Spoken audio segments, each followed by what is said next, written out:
All right, welcome to the channel. So I haven't been doing any videos for a while because I don't know, maybe I just lost my way and I'm not sure. But God, that's fucking tight, huh? Jeez, no wonder this car gets terrible gas mileage, and those calipers aren't even that old. But as you see by the thumbnail, we're going to be doing the SRT brake upgrade. So you know what I should do? Let me lay all the parts out on the table and I'm going to show you what I'm going to do. Back. Okay, so great, perfect timing, little spindle. Okay, so replace the spindles to the SRT ones, and the only difference with the SRT and the RT spindles is if this circle here, let's just, I'm not giving you correct numbers, so let's just say the bolts that go through for an RT are a 1/2 inch diameter, and the bolts that go through for SRT are like 7/16, so that means they use a thicker, heavier bolt. And then you're going to go from a regular caliper like you saw before to a 4-piston caliper. Yes, I painted them orange. I'm not sure if I'm 100% happy with it, but since the car is orange, I was thinking orange calipers. And then you're going to go with I have to measure them, but I'm not really 100% sure if it's correct. Maybe these rotors are bigger. Could be. I don't know. But in all of the end product, this is what we're going to be trying to accomplish. We're going to be trying to accomplish this. Brembo's in the front with a bigger rotor. Okay, and then also I'm going to install the rack and pinion, because my rack and pinion makes a lot of noise. So I'm going to change the rack and pinion, and I'm going to put on new outer tie rods. The inner tie rods are good on this car. Came from a low mileage car, and this one's nice and tight. So I might keep this one. I might just change that one, but we'll see. And then it has to get a wheel alignment. So this will be for the front calipers. This will be for the back calipers. That one there and that one there. And then you'll have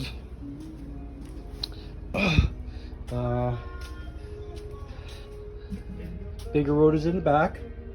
And then you'll have different spindles you got to use. And where the heck did I put those? Aha! You have to use SRT spindles, because you haven't noticed on the SRT cars, right? The brakes on an RT sit, if we're looking at a clock, right? 12, 6, 3. They sit at 3, right?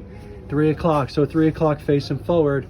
On an SRT car, they put them on an angle, so it's closer to 4:30, and it's closer to you know, end of the day. So, and then the other bonus is going to be is that my parts car that I got my stuff from, right? Hey, Sergeant Stud, how are you, sir? We're good. You haven't been in the garage for a long time. Yeah, sorry, sir, I've been busy. All right, well, you need to get to work and get this car back in shape. All right, there. The benefit of the parts car is this guy here.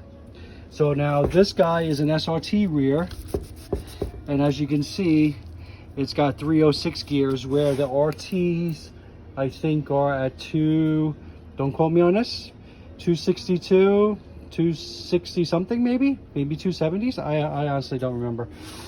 So my only question will be is if I have to use the SRT axles, or can I use my Daytona axles, because on this rear in this car I have a jet rag from a 2010 with 391 gears with Brembo brakes, but it has bigger axles in it, and it has 31 splines, I think, compared to say 28 splines. I never counted them, but that's just the way Dodge did it. All right, so this is my other Charger project that I should be getting back to work on, and this car right now, I need to cut a hole in the floor, bolt the tranny to the floor, and then hook up my pedals and linkage for the 6-speed. So if you want to see anything on that, leave me a comment. This is all a Daytona car, everything in this mess. So everything in the interior is from a Daytona, but it was a stock RT, and I cannibalized my Frankenstein car to make this car. So this body was clean with no damage, except for sitting in my garage for how long now? A year. All right, so this one, let's get back to the main point of the show, right? So what we're going to be doing in this video is we're going to be changing our front spindles, changing our, as you can see, I'm draining my power steering. We're going to be changing our steering rack, and I'm going to be taking the cover off here, and I'm going to be changing the power steering pump, and I'm going to be changing the AC compressor. So I think I'll do 3 separate videos, so that this way you're not watching forever and want to kill yourself. But yeah, look how much nicer this one spins. And then this one here, oh, it's like a rock from sitting. You know, I don't really drive the car a lot, but it doesn't pull. All right, so let's get back to some work. What we're gonna do is we're gonna pop this tie rods out, and we're gonna pull the rack out, and I'll compare the 2 racks. All right, I'll be back. So you know what, let's make this one the steering rack video. So I'll put that in the thumbnail. It'll be Dodge Charger steering rack replacement. All right, so we got our spindles up, and we got our spindles disconnected. On this particular car, it was a 21 nut. Took out the cotter pin, and on this side was a 21 nut. Took out the cotter pin. Now, if I remember right, these bolts here on this side is a 15, and on this side is an 18. Let me go get a wrench and I'll double check. Okay, so here we are. So we're gonna undo this screw right here. So it turned out to be a 13 millimeter. Forgot what size it was. Okay. And then we're gonna put our nut here. So it's a 13 millimeter wrench that goes on this bolt here. Okay. And then what we're gonna do is we're gonna slowly pry that coupler off the shaft. Oh, look at that. Look at it, just slides off. Okay, and we're gonna leave it exactly the way we found it. Just like that. So now we know that the bolt goes in this way, facing down, and the rack turns out to be 15 on this side, 18 millimeter on this side. Now the rack is ready to drop. So let's drop this rack out and bring it to the table, and I'll come back. So the back nuts are off, and I put them up here on the cradle, so this way I know where they are. Okay, so what we're gonna do is we're gonna just pull this bolt here, The lines already come off. It's an 18 millimeter line wrench to take the lines off. Lefty loosey, righty tighty. It's very simple. Okay, so let's pull the rack down and bring it to the table. All right, this is the tripod. It's had a 28 in for the last year. It's been sitting in some back office doing nothing, getting paid, and here we are working. So I guess we'll try to get this a little cleaner. And if you want to see me on the channel, I'm a short fat guy. That's me. Now, let me see if I have any. I hate using new rags, but oh, let's use this one. So no one really wants to see me anyway, so I'll try to stay out of the picture. You can see my hands in my little bitch mittens. So fortunately, I try to wear gloves, keep myself clean. So let's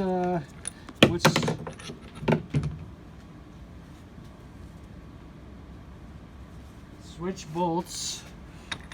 Put them in the old one so we know which is the old one and which is the new one, even though we're working to clean the, not the new one, but the replacement. Let's just put it as the replacement. So I don't know if you want to fast forward for the next couple of minutes. It's up to you. Some people, some people got time on their hands and they want to watch stuff like this. So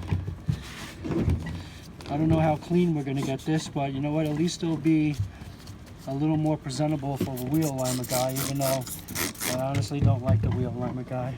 Well, I'm guy's a jerk.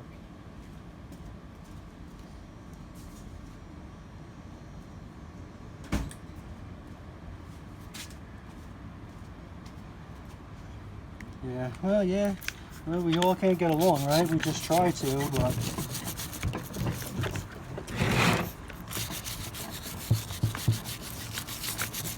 I wish I had the better degreaser. You also used to have this stuff you spray on, and it would make this look like it was a brand new aluminum. I think I got it through like pour 15 or something. Oh, you know what? This got a part number on it. Let's see if this one's got a part number on it. Oh, they do. Okay, so this is a 2008 unit, and 485, 489, 567. Nope, different numbers. Oh, it's made in different times, you know. One's made 2 years early. I'm sure they, what do you call it, changed the part number. It would be nice if this had a tighter ratio, right? They could make it a little easier, but not necessarily.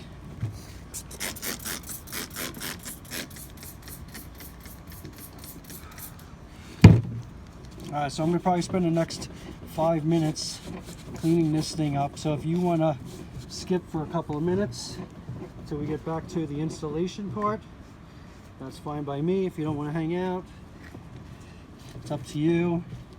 But if you're watching the channel, hey, thanks for stopping by. You know, I got a couple little projects I'm working on. I'm kind of stalled on 2 of them. So that's why I moved over to this, because it gives me the opportunity to think about what I got to get going on the other one, you know. The other ones I got to get running. I have to take it to Ford. I hate to do that, but I can't get the key. Even though all the electronics came from the same car and everything was matched when I bought it, I cannot get the key to talk to the computer to start the car. All the wiring, everything was from the same car. I pulled everything out of one vehicle because the wiring in the one car was bad. So in the blue car behind us. But, you know, and then you want to just make sure that your steering rack threads are in good shape. So I know these are good because I pulled the lines out myself.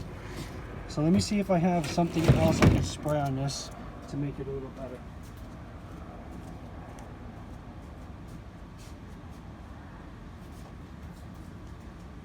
Alright, I don't have much degreaser left, but let's see if this helps. Try to get this aluminum looking a little better. Alright, well, let's use a better rag.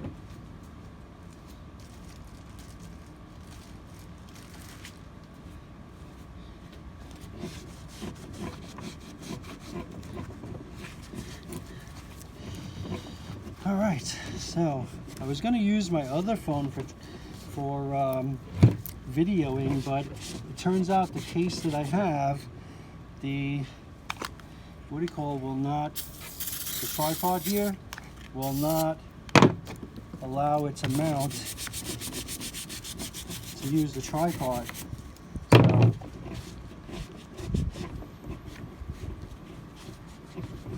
So that's where I wish I had an aluminum cleaner. You know, you take, like I've seen some aluminum cleaners that you just spray on like this, soak it, and it's like, bam, looks like brand new aluminum. You know, instead of this old 2008 part. So, but my benefit will be that I'll have new inner tie rods, newer, and these guys are a little tired, being it has a 190 on it. So, but still runs good. Eventually I'll get a Hellcat or something for it, but I just can't justify spending $18,000 on an engine for a car that I hardly drive and none of my family members like. So it's the only car I drive by myself or use it as a taxi to take my kid to school. But now that she's in a different school, I don't have to drive her every day. All right, so let's see if that's any better. Okay. Yeah, kind of better, right? Okay. All right, let me pause you guys. Let's move because I gotta have this thing plugged in because the battery's dead. So let's find a spot that we can all see. It's amazing that oh, battery was dead. Oh, I unplugged it. Oh my god, how much longer is it gonna last? Oh, it's still going. Okay, so plug back in. All right, it's charging. Up, wrong direction. And oh, there we go, look at that. So I guess if you want to watch the back of me, we're gonna set you up right here in a little tripod. Car's up on the lift. This is something you could do on your back.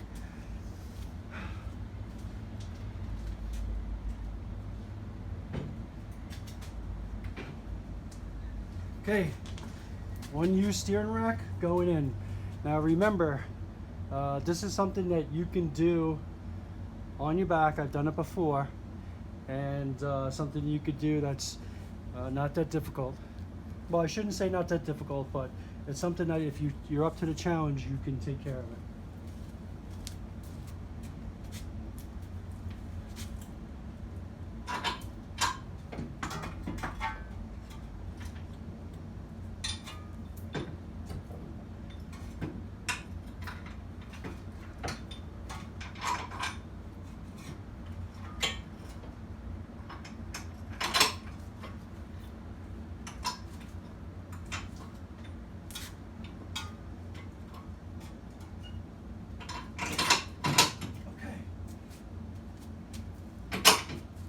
All right, so 2 bolts are back into the thing. Reg's on the floor, of course. Let's bring you a little closer so you can see what happened. You ready? All right, let's move. So 2 bolts go right there. Let's see if we can get some light on the subject here. Okay. Oh, where's the light? There we go. Lights right there. Lock in. See that bolt right there? That bolt right there holds the rack in. That bolt right there holds the rack in. So now let's put the steering knuckle, which is up here, up there, back on the shaft, and we'll put the bolt in. All right. Let me come back. Actually, how about I just do a time lapse? You really want a time lapse?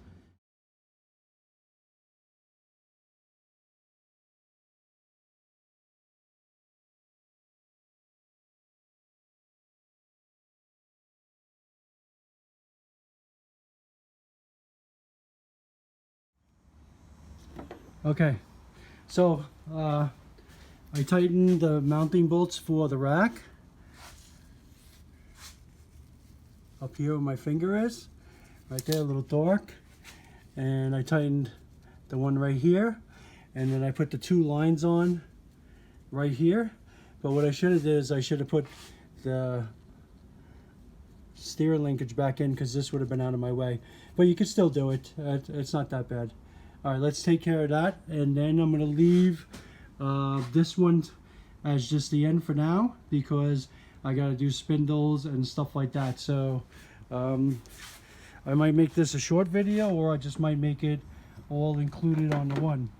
Let me see, I'll be back. All right, welcome to another exciting episode of Dodge Charger upgrade. Okay, so the Daytona comes with these little brakes, which are adequate, right? You know, 2 piston, big brake pad, decent sized rotor. I noticed that even though this is new, guys, tight. And the other side, we go to the other side. It's like butter, right? Smooth like gravy. I'm getting hungry. Okay, so that might explain why I noticed a decrease in gas mileage. And no pulling or nothing, like it feels fine. So maybe the sliders are just frozen. But if you watched part 1 when we changed the steering rack, well, here's part 2. Part 2 is going to be Brembo upgrade. So they're not new, everything's used. I just painted them orange. I'm not sure if I'm happy with the color, but since the car is orange, I said, let's have the drapes matching the curtains. Well, let's have the drapes matching the rug. So what I'm going to do, I'm going to change the spindles and pull out the RT spindles and put it in the SRT spindles. So you need a 10mm to take this bolt off. You need a 14mm line wrench to take the nut off of here. So loosen this up first before you loosen that up. 2 18mm bolts hold the caliper on, and then 10mm hold the hose on. So what I'm going to do is I'm going to pull this apart, take that off, take the caliper off in one piece with the bracket and the pads, take the rotor off as another piece, take the spindle off as a third piece. This way it's all lighter and easier on my back. Alright, so this is something you could do on jack stands. I've done it before. And your end goal is to look like that, where you have Brembos with big brakes in your Charger to give you a little bit of stopping. Okay, so let's see. Do we want to do video? Anybody want to really watch this? Sorry. I haven't used my tripod in a while, so it's hard to remember which is up, which is down. It's all opposite shit. Excuse my language. Okay, so there we go. How about we do a time lapse and see how long it takes for me to do this job. Alright, we're not going to do a time lapse because the phone just said, oh, you don't have enough storage. Oh, wah, wah, wah. Alright, let me pull this apart and I'll come back. Alright, we're back. Okay, so I think this was an 18 up here to take this top nut off, and then the 2 bottom nuts that hold on the bottom here, the lower ball joint, and this trailing arm that keeps the spindle geometry correct. They were both 13/16, so 21s. So now, all right, so we got an 18 loosening this guy up here, and 2 13/16 loosen up the bottom ball joint and this trailing arm. So let's see if we can get this all off in one shot, and we'll come back. All right, so we're leaving this off until we do the other side. So we got the trailing arm tight, we got the lower ball joint tight, we got the upper ball joint tight, and we got the spindle just spinning free. So now that's what happens on these cars. The whole control arm here moves, and this one keeps it somewhat where it's got to be. All right, so let's get the rotor on, and then we'll get the caliper on, and we'll do the hose. So I gotta touch up my paint because it got a little dirty, but let's see what we got. Let's turn the light on. Okay, so I gotta touch up my orange. I put the pads back in. I put the bolts for the calipers to hold on. Just gonna get all touched up when I get done. And I got all the pieces on. So now it just needs to be bled. So I'm gonna probably open up the bleeder here. Oh, it is open. Let's see if we can get some fluid to come out of it before I pump it up. Probably need another person to help me. But other than that, the wheel is ready to go back on this side. So if you're changing just the spindle, you got upper control arm, you got outer tie rod, you got this trailing link, and you got the lower control arm. And take the caliper off, change the hose. Correction, this is a 13mm open end wrench, not a 14. Okay? All right.